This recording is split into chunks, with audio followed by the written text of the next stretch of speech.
எங்களுடைய உறுதிமொழியாக வருகின்ற 2026 ஸ்டாலின் தொடரட்டும், தமிழ்நாடு வெல்லட்டும் என்கின்ற அந்த கோஷத்தையும், முத்தமிழர் கலைஞர் அவர்களுடைய 50 முழக்கங்களையும் இங்கே நாங்கள் எழுப்பியிருக்கின்றோம். இந்த ஆண்டு என்பது நம்முடைய தமிழ்நாட்டு முதலமைச்சர் சொன்ன மாதிரி தான், கருத்து கணிப்பெல்லாம் கடந்து இன்னும் அதிகப்படியான இடங்களில் நாங்கள் வெல்வோம். நாட்டு மக்களுக்காக தொடர்ந்து நாங்கள் உழைப்போம்.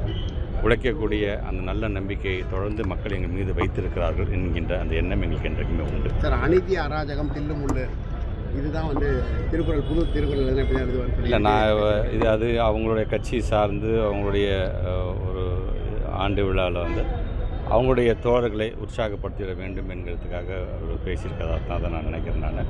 ஸோ எங்களை பொறுத்த வரைக்கும் தமிழ்நாடுடைய முதலமைச்சர் தமிழ்நாட்டுடைய தலைவராக பொறுப்பேற்றதிலிருந்து பல்வேறு விமர்சனங்களை தொடர்ந்து எங்கள் மேலே வச்சுக்கிட்டே வந்தாலும் தொடர்ந்து நாங்கள் வெற்றி பெற்று கொண்டே இருக்கிறோம் என்று சொன்னால், எங்களை பொறுத்த வரைக்கும் நாங்கள் வென்றது இடங்களை அல்ல, மக்களின் மனங்களை அப்படிங்கிறது நாட்டு மக்களுக்கே தெரியும்.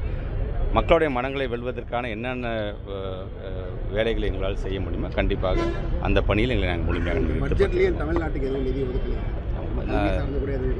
அதான் தமிழ்நாட்டு முதலமைச்சர் தன்னுடைய அறிக்கையிலே சொல்லியிருக்காங்க இல்லையா, ஏமாற்றம் ஏமாற்றம் ஏமாற்றம் என்று சொல்லியிருக்கார்கள். ஒட்டுமொத்தமாக இந்தியா முழுவதும் மாநிலத்துக்கு பகிர்ந்து தர வேண்டிய நிதி என்பது 41% 50% மாறிட வேண்டும்.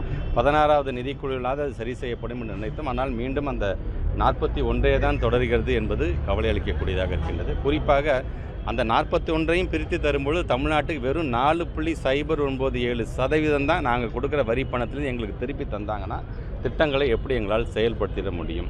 அதே போல் நாம் எதிர்பார்த்த பல்வேறு மெட்ரோ ரயில் திட்டத்திலேருந்து பெரிய பெரிய ப்ராஜெக்டுக்காக எந்த நிதியையும் அவர்கள் வழங்காமல், குறிப்பாக எங்களுடைய பள்ளிக்கல்வித்துறை சார்பாக வழங்க வேண்டிய 3548 கோடி ரூபாய் பற்றி எதுவுமே அதில் பேசப்படாமல், சிறப்பாக செயல்படுத்திய ஜல்ஜீவன் மிஷன் சார்ந்திருக்கக்கூடிய 3112 கோடி ரூபாயை வழங்காமல், இப்படி நீங்கள் ஒட்டுமொத்தமாக தமிழ்நாடு இருக்குது என்று சொன்னால் திருச்சியில் இருக்க இந்த 2 அமைச்சர்கள் சார்ந்திருக்கின்ற துறைக்கே வரவில்லை என்று சொன்னால் அப்போ எப்படிப்பட்ட ஒரு பட்ஜெட்டாக இது இருந்திருக்குது. அதனால தான் தமிழ்நாட்டு முதலமைச்சர் சொல்லும்போது இது விவசாயிகளாக இருந்தாலும் சரி, ஏழை எளிய மக்களாக இருந்தாலும் சரி, எல்லா விதத்தில் தரப்பினரும் ஏமாற்றம் அளிக்கக்கூடிய ஒரு பட்ஜெட்டாகத்தான் இது அமைந்திருக்குது என்று சொல்லி